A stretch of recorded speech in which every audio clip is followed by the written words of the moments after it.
Hi and welcome to Trending Tech Podcast number 36 on digital trust. And just to see what we can trust in our inbox and in our ears these days, I turned to ChatGPT and gave it this command. Write a light-hearted 90-second introduction for the Trending Tech Podcast, sponsored by IoT-now.com, VanillaPlus.com and the EE.ai, with guests Deepika Chauhan of DigiCert and Jim Morrish of Transforma Insights. And no kidding, 15 seconds later, I had this. Welcome to the Trending Tech Podcast, the show that's guaranteed to make you feel smarter about technology than your parents. I'm your host, ChatGPT, and I'm here to bring you the latest and greatest in the world of tech, sponsored by IoTnow.com, VanillaPlus.com, and the EE.ai. Today, we have two special guests joining us. First up, we have Deepika Chauhan, the Chief Product Officer at DigiCert. She's here to talk about the latest in digital security and how to keep your online presence safe from all those pesky hackers. And joining her is Jim Morrish, the Chief Research Officer at Transforma Insights. He's here to give us the inside scoop on the latest tech trends, including everything from AI to IoT and everything in between. Okay, the humor is nice and light. Maybe the syntax could be improved, but let's be honest, it's not bad at all, especially as I never even told ChatGPT what the topic was.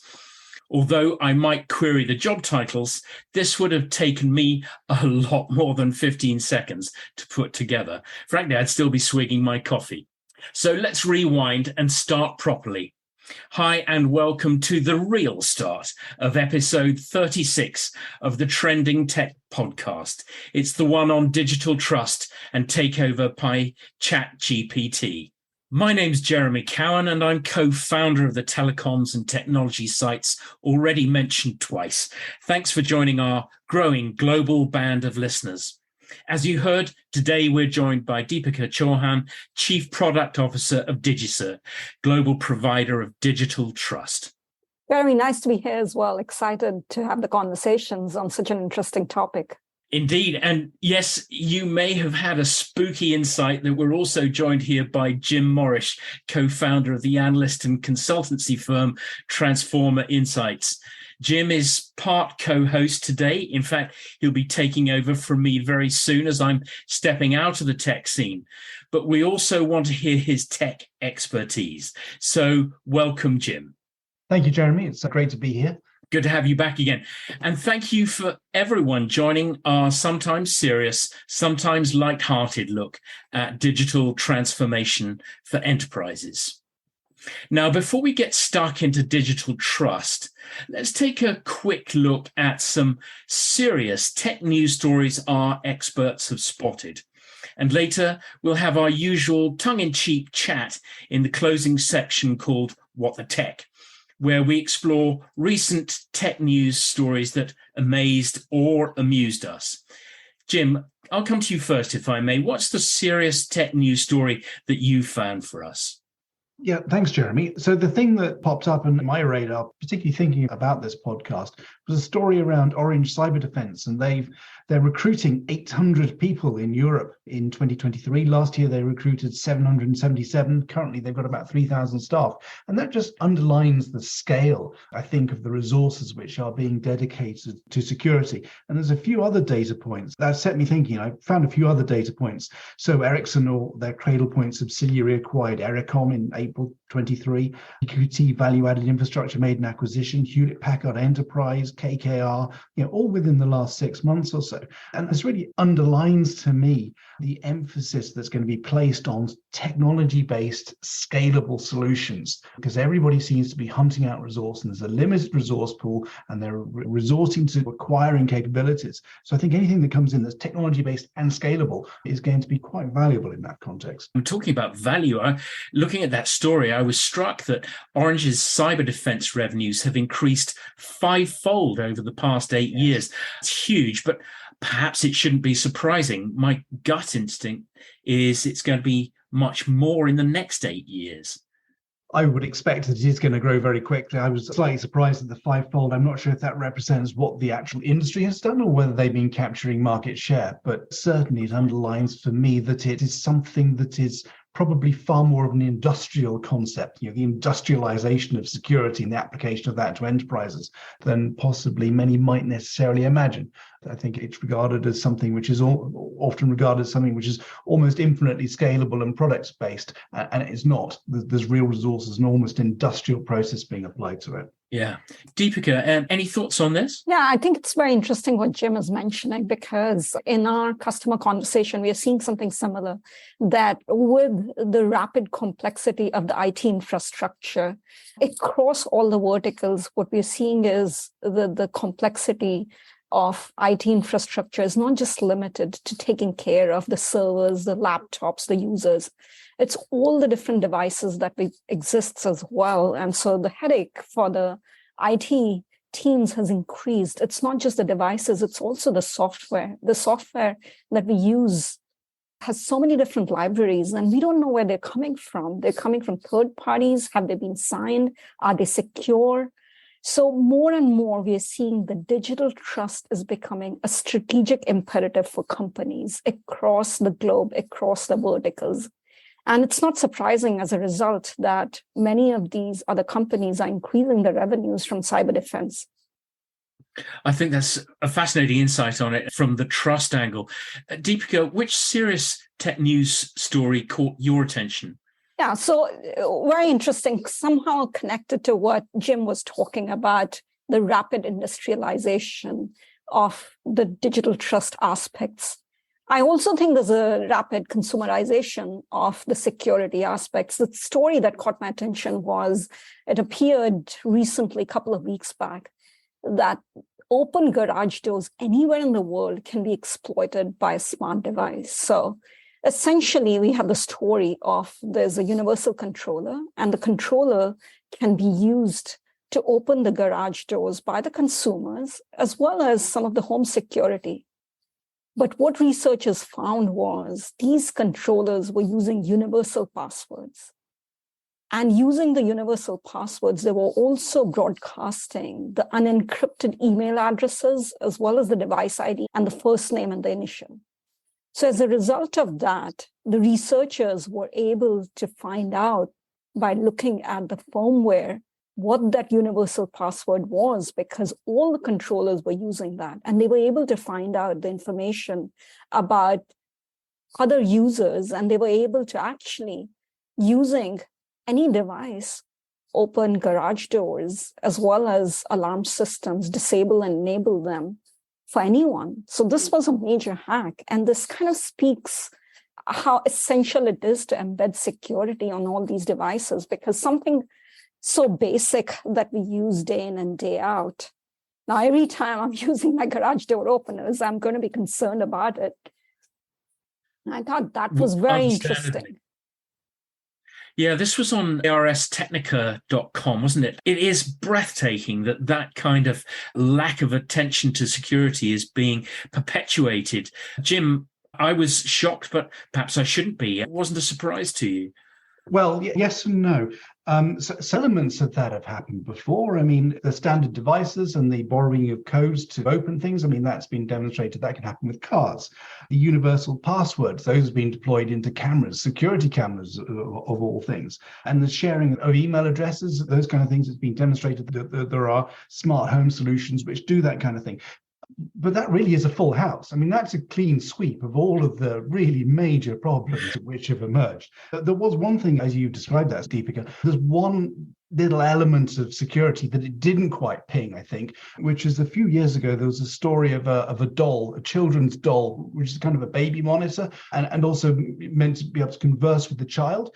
And that could be hacked via Bluetooth by somebody standing nearby. So if you live in an apartment or your child's bedroom is near a pavement or something, somebody outside could pop up their Bluetooth phone, connect to the doll and start talking to your child. Now, they didn't manage to do anything quite that bad, but otherwise, I think that's pretty much a clean sweep. Yeah. So well done. And Jim, this also reminds me of the story a few years back in Vegas. Dark Trace actually found that through sensors in the fish tank in a Vegas casino, they were able to enter and get the high roller database, basically. I mean, again, It was the same kind of element that something so small and what anyone would consider insignificant actually is used as a way to enter the infrastructure and the network to collect really critical information. So you see elements of this repeat again and again and again, and hopefully we are learning, but we have a long way to go. Yeah, and I believe that casino in question, I think they had an approach where they regarded everything that was on the network as trustworthy. So all that person needs to do is find one way of getting onto the network, and it was the fish tank monitoring. Yeah. But I guess that brings us on to discussions around certifying things and making sure that things are sending the right kind of information to the right kind of destination. Nice link. If anyone in the meantime wants to check out the stories that they're hearing today for themselves, we're going to put the links to all the news stories in the transcript so you can follow them there. Yeah, as Jim rightly says, this takes us to the beating heart of today's podcast on digital trust. Jim, over to you first. Yes, definitely. So, Deepika, a little about DigiCert, if you don't mind. So I gather DigiCert as a company, it was established out of frustration, I think, when the founders discovered that they couldn't make simple digital transactions and that these were frustrating and time-consuming. It kind of sounds like there's a story there. So what is it that happened and what did the founders do about it? Yeah, so something very simple. It happened almost 20 years back. It was established. SSL certificates were at the core of making sure the digital transactions were secure.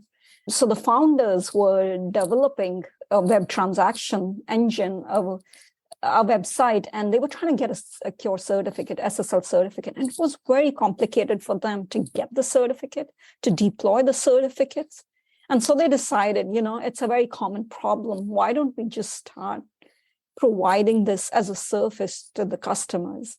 So at the very core, it was being customer obsessed about this very common problem that a lot of other developers were facing and then making it available. And that was the genesis of DigiCert, where it started with providing a very easy to use service for customers. And, I love this story because this is one of the challenge for security as well, because the security needs to have great user experience. The number one reason why many people bypass security is because of the user experience. If user experience is bad, either we don't do it, we ignore it, or it becomes an afterthought.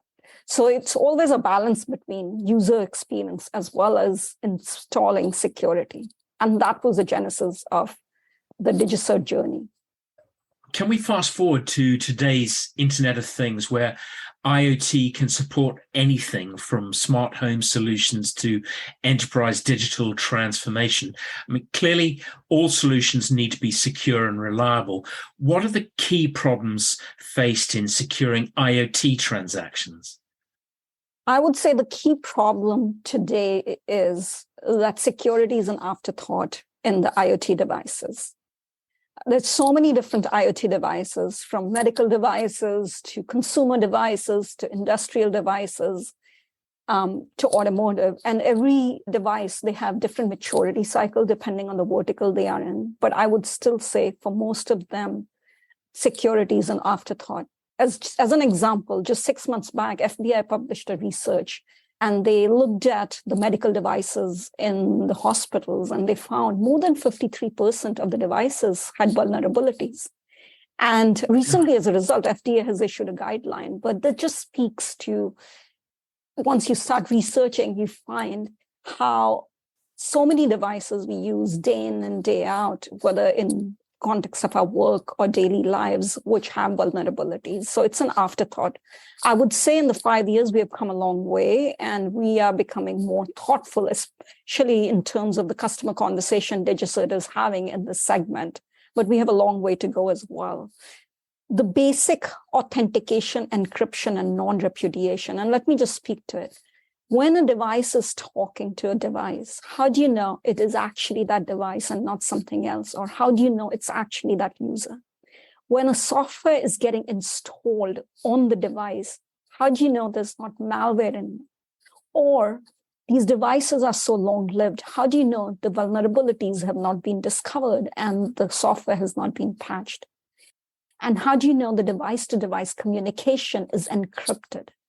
And so the basic three legs of a stool, the authentication, the encryption, and non-repudiation, that's why is very critical, and it's not there in most of the devices. Thank you. So I understand that you're offering a new digital trust solution to unify certification authority agnostic certificate management and public key infrastructure, or PKI as it's known, services. How does this help tackle those challenges? Yeah. So for the IT, what we're seeing is, as you mentioned, Jim, earlier in your story, the complexity of the IT infrastructure with the rapid digitization has exploded. You have new surface attack area because of more software as well as more devices. You have remote workers now with multiple devices and multiple deployment methods. As a result, the number of certificates within any enterprise has exploded. And those certificates come from a number of certificate authorities. So what the customers are really looking for is, how do I get a handle on my entire landscape? Because over the years, they've faced almost every year, almost every other company, irrespective of vertical or geo, has faced outages. And these outages can go north of $10 million on an average. Even recently, Elon Musk actually had a tweet about one of the outages related to certificate expiration. And we have seen this in Google, we have seen Shopify, even some of the best companies have suffered it. So having a solution which is allowing the customer to discover the entire landscape of certificates, know when they're expiring, have notification, and automate it so that they don't have to deal with certificate-related outages because it's a huge disruption in the service. That is the value in terms of digital trust. Deepika, what are the next security and trust hurdles that need to be overcome in IoT, if we can get past the ones you've already outlined? And when can the IoT sector expect to see some real solutions here? Yeah. So what's exciting is that we are seeing changes in the mindset in different industries within the IoT, because the IoT is not one world. There are many microsystems within that, depending on the verticals. So recently, the Matter standards, TTER, from Connectivity Standard Alliance has come out, where the consumer devices in home, they're Matter certified. And what they're establishing is, what is the secure way for these devices to talk to each other? So if your garage controller was actually Matter compliant, we wouldn't be having the challenge that we're talking about now.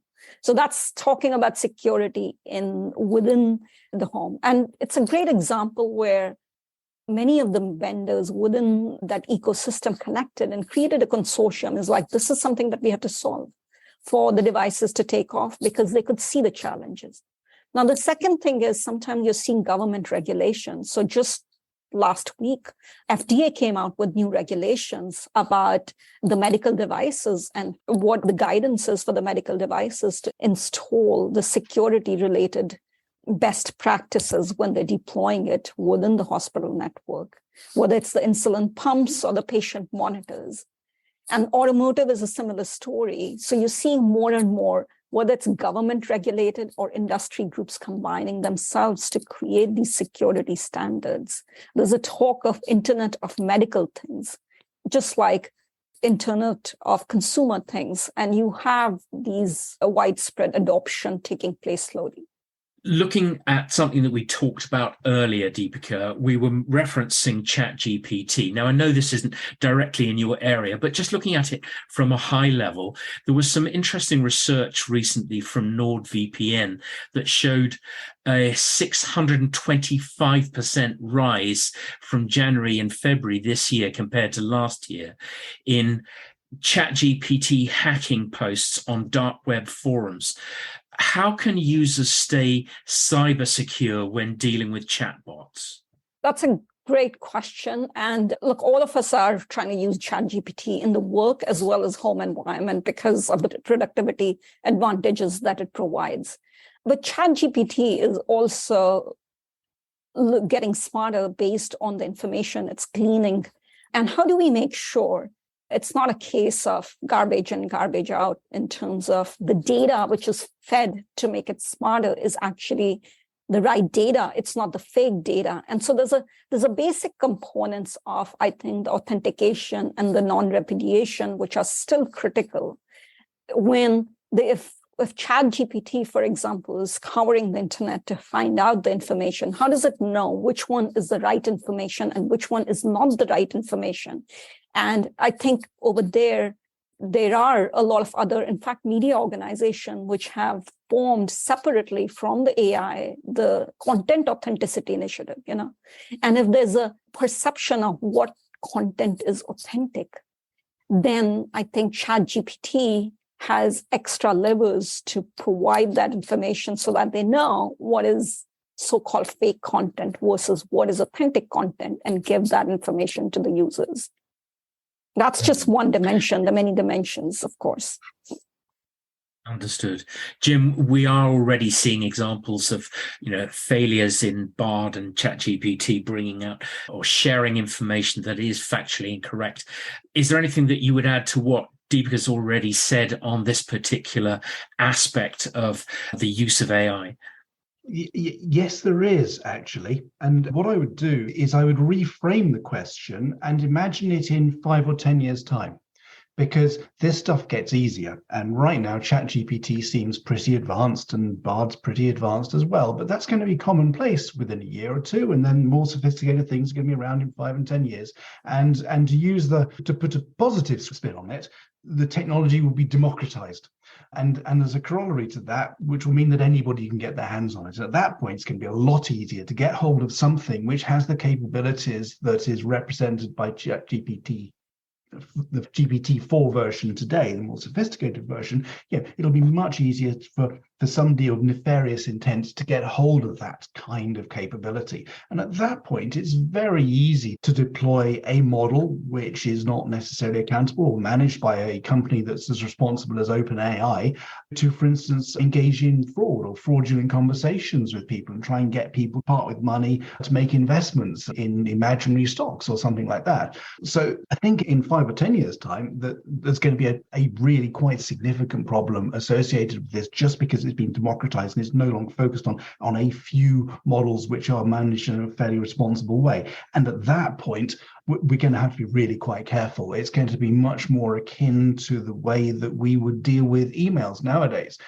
I think everybody who's listening to this would be extremely careful about clicking on a link that comes to them in an email from an unknown location. Or if you do think it's a real link, you might actually go via Google to a website and search and find the same information via a safe route. And of course, maybe Deepika has a view on this, but it may be that these AI models or chat models actually need to be certified, and that is interrogated before your browser allows you to get into a conversation with them. It's similar to, it's the maturing model. At the moment, the AI is in the early infancy in a way, and it's going to mature. So just like with the web, slowly you started using the web, and then how do you do secure transactions, and security practices were embedded. The same thing is going to happen in authenticating the different agencies. At the core of it, the authentication will flow into all these areas.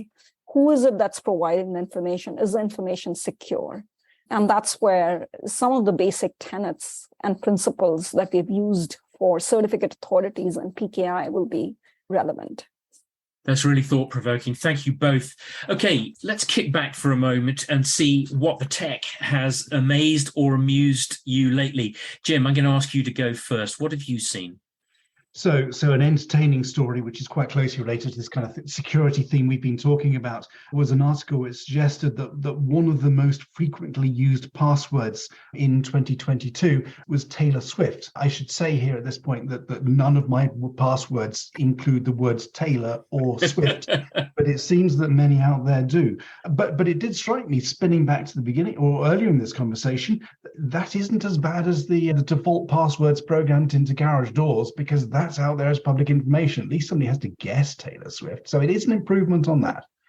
Yeah, last year seemed to be one of the popular ones was Queen Elizabeth, and so was Bad Bunny, Jennifer Lopez, Ben Affleck, and Elon Musk.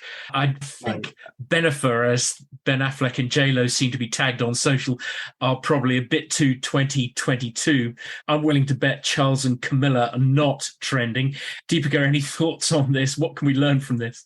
Well, this is very interesting. I mean, I think that's why the zero trust policies are becoming more and more common, because the password by itself is restricted to the imagination of people. Some people are looking at their own algorithms and creating their own algorithms. Some people are using the password management systems. But I think this is where the zero trust initiatives are going to become very, very critical, because it seems we are not mature enough to manage our passwords. No, indeed. It is, in fact, being regulated in some markets. Certainly in Australia, there are regulations where you're not allowed to use default passwords, and the user must configure them. So there are steps being taken in that direction. Yeah, it's about time. Deepika, what in the news has made you smile or frown? Well, something that I found is amusing was recently there's a news on BBC. Would you open up to a chatbot therapist? So all of us are used to asking Alexa questions, Siri questions, but really having a companion, as this article spoke about, and sharing some of the deepest thoughts was a step too far from where we are today. It's certainly something that I can see huge benefits for with people who face the challenge of autism. Obviously, being prepared to meet outsiders in the real world was one of the suggestions in the article. And I hadn't even considered that when I started reading. Or it could be something providing support for the lonely. That was a BBC online report, was it, Deepika? It was a BBC Is that right? report, yes. Okay. Well, again, we'll stick the link in the news to that. Okay, if you want to follow up on any of these stories, you just go to the transcript. And do let us know on LinkedIn what you think. You can find me for your comments at Jeremy Cowan in LinkedIn. That's COWAN. So before we go, let me say a big thank you first to Jim Morrish of Transforma Insights. It's always a great pleasure to have your expertise, Jim. Thank you, Jeremy. It's been great to join you, and great to have a conversation with Deepika as well. And how can people reach you for more information, Jim? Well, the best way to reach me would be to email enquiries@transformainsights.com. So I will get emails to that address. Yeah, look forward to hearing from anybody with interesting questions or comments on the topics of today or wider IoT and digital transformation. Indeed. And huge thanks also to Deepika Chauhan of DigiCert. Thanks for sharing your insights, Deepika, and thank you so much for your patience in the time it's taken us to get to this point. I'm delighted to have you on the podcast today. Thanks, Jeremy. It's been great to be here. And thank you, Jim and Jeremy, for a great conversation. And how can listeners contact you, Deepika? Listeners can reach DigiCert at digicert.com, as well as through LinkedIn or Twitter handles. That's brilliant. Okay, and thank you too to our rapidly growing audience around the world. Don't forget, you can subscribe to the Trending Tech podcast wherever you found us today. Until the next time, keep safe, keep checking vanillaplus.com, IoT-now.com, and the EE.ai, where you'll find more tech news, plus videos, top-level interviews, event reviews, and so much more.